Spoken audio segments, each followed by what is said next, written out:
ಕಂಚಾಲ ಇತ್ತಂಡ ಎಂಚಲ ಉಣ್ಣೋಳಿ ನಾನಿದ್ರ ಮೆಣಸ್ಕಾಯಿ ಮಾಡೋದು. ಇದನ್ನು ಕಟ್ ಮಾಡ್ತಾ ನಿಮ್ಗೊಂದು ವಿಷಯ ಹೇಳ. ಕ್ಷೌರಿಕನ ಹತ್ರ ಒಬ್ಬ ಬರ್ತಾನೆ. ಅವನಿಗೆ ನಾಲ್ಕೇ ನಾಲ್ಕು ಕೂದಲಿರ್ತದೆ.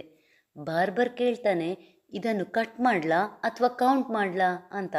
ಅದಕ್ಕೆ ಬಂದವನೇನು ಹೇಳ್ತಾನೆ ಗೊತ್ತಾ? ಕಲರ್ ಮಾಡು ಅಂತ. ನಮ್ಮ ಹತ್ರ ಇದ್ದದ್ರಲ್ಲೇ ಖುಷಿಯಾಗಿರಬೇಕು ಅಂತ ಹೇಳಲಿಕ್ಕೆ ಇದಕ್ಕಿಂತ ಬೇರೇನು ಬೇಕು ಅಲ್ವಾ? ಮೆಣಸ್ಕಾಯಲ್ಲಿ ಎಳ್ಳಿದೇ ಲೀಡ್ ರೋಲ್. ಎಳ್ಳಿಂದಲೇ ಪರಿಮಳ, ರುಚಿ ಎಲ್ಲ. ಅದಕ್ಕೆ ಎಳ್ಳುಕಾಯಿ ಅಂತಲೂ ಹೇಳೋದು. ಆ್ಯಕ್ಚುಲಿ ಕಪ್ಪು ಎಳ್ಳು ಹಾಕಲಿಕ್ಕೆ ಮಂಗಳೂರಲ್ಲಿದು ಭಾರಿ ಫೇಮಸ್. ನಮ್ಮ ಫಂಕ್ಷನ್ ಊಟದಲ್ಲಿ ಮೆಣಸ್ಕಾಯಿ ಇದ್ದೇ ಇರ್ತದೆ.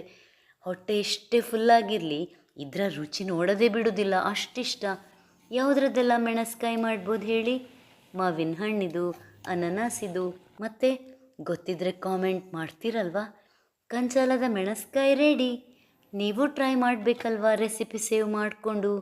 ಕ್ಯಾಪ್ಷನಲ್ಲಿ ಉಂಟು.